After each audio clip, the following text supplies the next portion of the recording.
sur RMC, bien sûr en direct, sur BFM Sport en direct comme tous les soirs et sur rmcsport.fr. L'after, l'émission qui dit tout haut ce que le monde du football pense tout bas, avec encore un casting de rêve ce soir. Daniel Riolo est là. Daniel, bonsoir. Salut les amis. Loïc Briley est là, le Alain Boxich des RMC.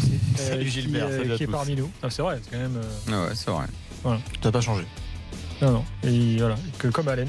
Et tout à l'heure, Jérôme Bretagne sera là également. Et puis on aura également les 4 drôles de dames ce soir, à partir de 23h, pour le retour des célèbres chapeaux. Après le chapeau des entraîneurs, les chapeaux des entraîneurs, je rappellerai le principe tout à l'heure, on classe par qualité les premiers, les meilleurs dans le chapeau 1, chapeau 2, chapeau 3, chapeau 4. Vous savez que l'after est un spécialiste des chapeaux. Ce sera les défenseurs centraux tout à l'heure à 23h. Avant cela, il y aura les avis de l'after comme tous les soirs. La défense des Bleus, Daniel veut en parler. La gestion du mercato du PSG, Loïc va en parler. Le style de jeu de Deschamps, c'est Jérôme qui va en parler tout à l'heure. Et puis Sissoko, titulaire demain face à la Suède. Là, c'est moi qui veux en parler. Et puis tiens, dans l'after ce soir, vous découvrirez également qu'il existe une équipe de France de Five. Vous savez, le Five, ça cartonne. Tout le monde joue au Five aujourd'hui. C'est une pratique qui se répand. Alors, je dis Five, foot à 5, ça peut être dans différents centres. En fait, Five, c'est une marque déposée, il faut faire attention, paraît-il.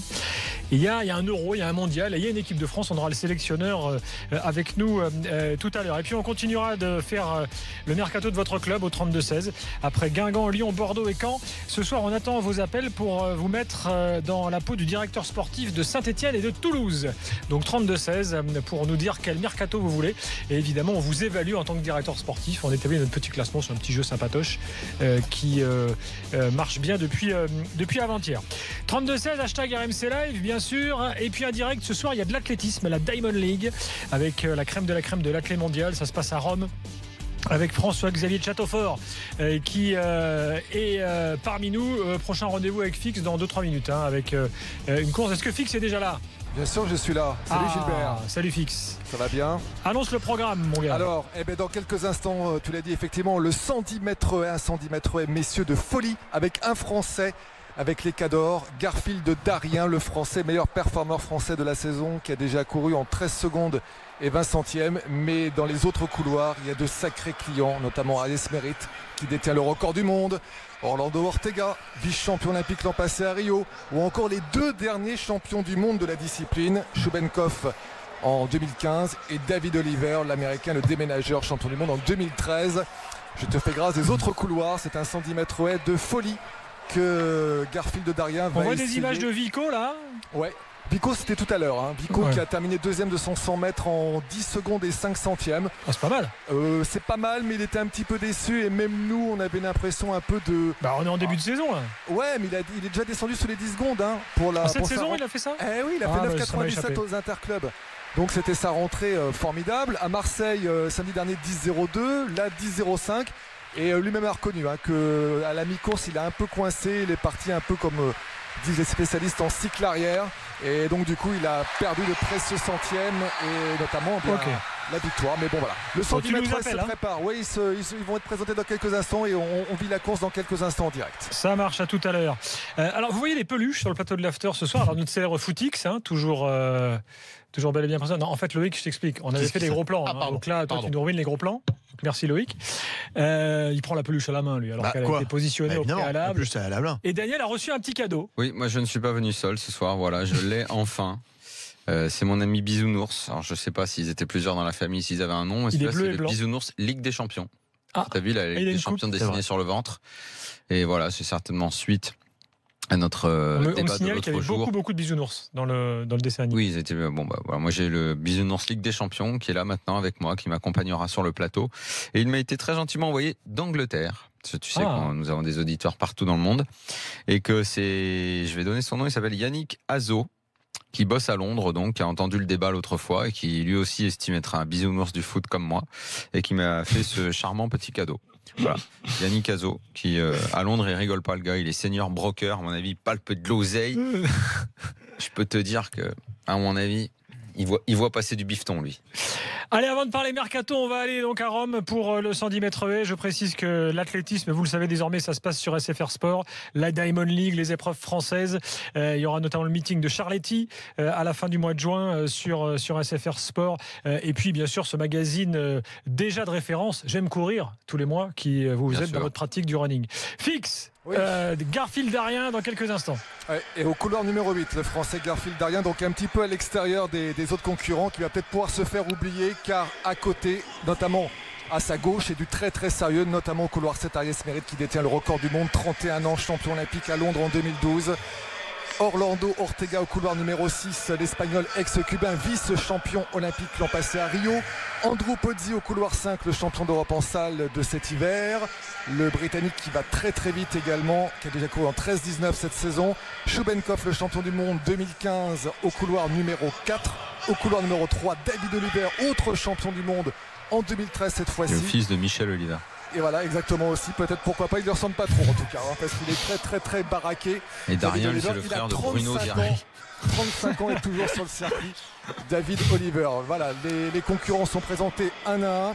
Garfield Darien, la présentation avait l'air très décontractée, avec un petit sourire à la caméra. Eh bien, souhaitons que sa course soit aussi fluide, limpide que l'impression qu'il nous donne. C'est le gala Pietro Menea. Daniel connaît Pietro Menea, bien sûr. Bah oui, bien sûr. Une légende en Italie. De Rome, c'est une institution dans l'athlétisme. Effectivement, Pietro Menea. Il a gardé le record du monde du 200 jusqu'à ce que le train de Waco, c'est ça, le déloge. Michael Johnson. Après, Usain Bolt est passé par là, mais c'était Michael Johnson. À Waco, il y a eu Michael Johnson et la secte de Waco avec David Koresh. C'est vrai. Je sais pas si vous en souvenez. Il courait moins vite que Michael Johnson a priori. Ah, je sais pas. Quand les flics sont arrivés, il s'est planqué, ils se sont tous fait buter. Enfin non, c'est lui qui avait buté tout le monde. Ouais, mais lui à la fin, il se fait quand même. Ils s'étaient tous fait cramer, non, un truc comme ça, les gars de la secte. Ils ont été enfermés plusieurs mois. Bref, allez, le 110 mètres, on est loin de Waco. Départ imminent pour donc les 9 concurrents. Garfield Darien au 8, Ariès Mérite au 7, Ortega au 6, Pozzi au 5, Shubenkov au 4, Oliver au 3. C'est parti pour tout le monde. Avec un moyen départ pour Garfield Darien, c'est plutôt Shubenkov qui a pris le meilleur départ à la lutte avec Ortega, Ortega, Garfield Darien qui a arrêté sa course. Darien, là, c'est fini, il n'y a rien du tout là. Et c'est Ariès Penalty, Mérite. monsieur Darien. Ouais. Je ne sais pas ce qui s'est passé avec Garfield, mais en tout cas, il a fait une non-course, il s'est arrêté à la mi-course. Malheureusement, ça ne sera pas bon pour lui et c'est Ariès Mérite qui l'emporte. Il n'a même pas réussi à sortir la sautée. C'est il égale son meilleur chrono de la saison, l'américain. C'est pas un chrono retentissant, mais en tout cas, c'est une belle course avec un vent légèrement défavorable. Ortega au rendez-vous, deuxième en 13-17. Et la troisième place, on va savoir dans quelques instants. Comme Félix, heureusement que tu nous l'avais vendu ce Darien là, parce que sinon on aurait été déçus. Ah oui, non mais c'est une déception parce qu'effectivement Garfield avait fait une très belle course au meeting de Montreuil avec un chrono tout proche de son record perso en 13-20 à 5 centièmes de son record perso. Il a déjà fait les minima pour les mondiaux de Londres, mais là c'était l'occasion rêvée de se frotter au gratin mondial. C'est quand ces mondiaux là? Comment? Les mondiaux, c'est quand la date? C'est du 4 au 13 août. C'est bien ça. C'est un de mes rendez-vous préférés de l'année sportive, moi. Les championnats du monde d'athlétisme ou d'Europe, c'est un truc j'adore. Non, l'Europe, moi, je préfère les mondiaux. Si, même l'Europe, c'est génial. En fait, voilà, Garfield Darien, on va au ralenti. C'est la 5e haie. Il s'est empalé sur une il s'est empalé sur la haie, et puis après, c'est terminé. Une fois que vous faites ça, c'est. Ok, fixe. Prochain rendez-vous à 21h30, le 200 mètres avec Christophe Lemaître. Parfait, à tout à l'heure. Le mercato, on y va tout de suite. Jingle.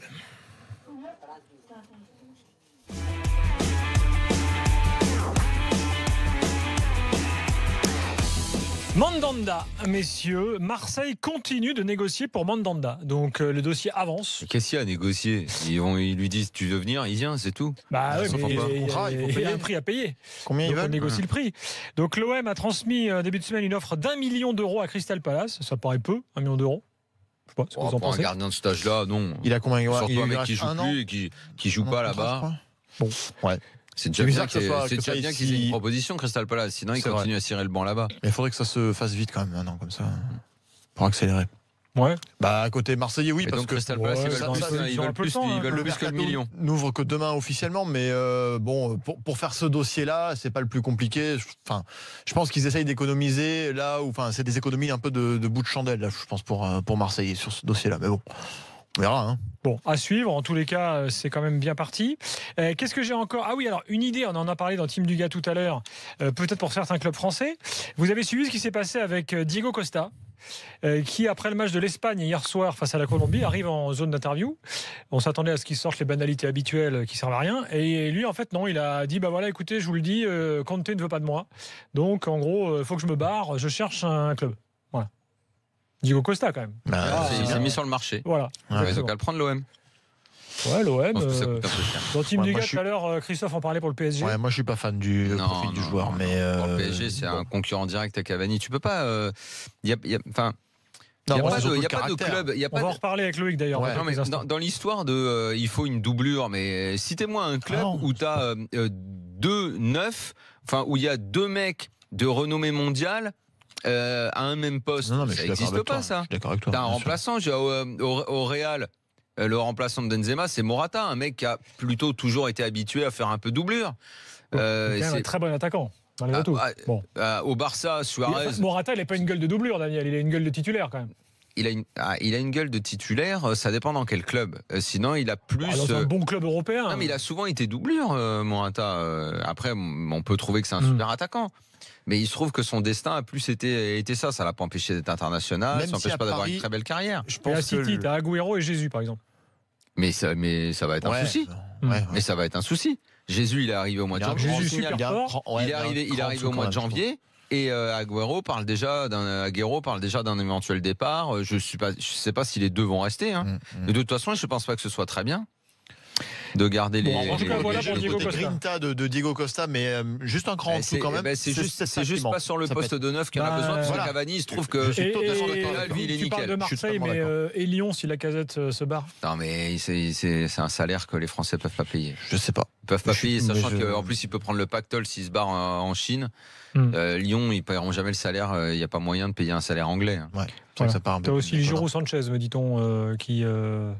Ça vaut. Tu parlais de concurrence là. Non, parce que Sanchez au départ n'est pas un neuf. Ouais. Il arrive pour être un attaquant coté dans un 4-3-3 ou dans ce genre de schéma-là.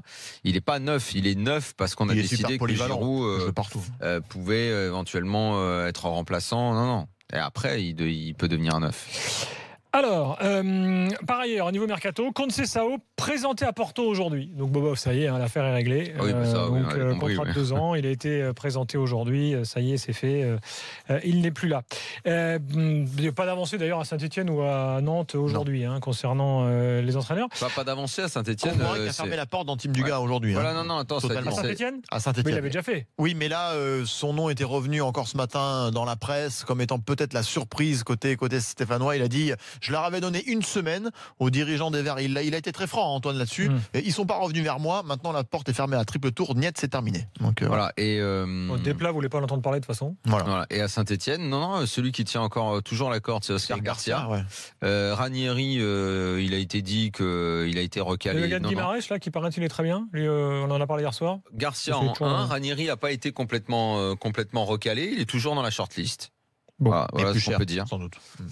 Et puis Berizzo officiellement au FC Séville, donc l'un des disciples de Bielsa remplace un autre disciple de Bielsa, Berizzo qui vient du Celta Vigo, qui était donc en finale de l'Europa League cette année et qui arrive au FC Séville. Le FC Séville quand même, t'as l'impression quand même que dans le choix des entraîneurs, c'est un peu le même profil. Ils ont Emery, Sampaoli, Berizzo. C'est vrai qu'ils veulent un certain style et ils se maintiennent là-dessus. Et puis je vous signale juste parce que je sais qu'il y a pas mal de supporters des clubs grecs qui nous écoutent. Le nouvel entraîneur d'Olympiakos s'appelle Besnik Hachi. C'est un Albanais qui était Anderlecht notamment ces dernières années. Voilà à peu près pour le mercato, tout ce qu'il y avait à dire ce soir. On va donc pouvoir passer à l'équipe de France dans quelques instants. Non, faux. Avant l'équipe de France, l'avis de Loïc sur le mercato du PSG. Parce qu'il a des trucs à dire, Loïc. Mais c'est juste après la pub. À tout de suite dans l'instant.